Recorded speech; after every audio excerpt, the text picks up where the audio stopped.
తలుపు తారక బొబ్బుల సిరిమేనక రావేరే పల్లె గోపెమ్మ తలుపు తారక బొబ్బుల సిరిమేనక రావేరే పల్లె గోపెమ్మ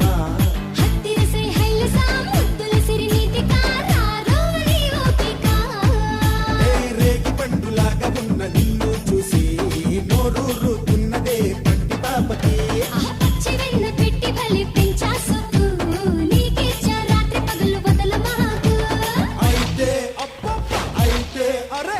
అయితే ఓయమ్మడు నువ్వు దాచిపెట్టిన సోపులకు తిప్పలెప్పుడు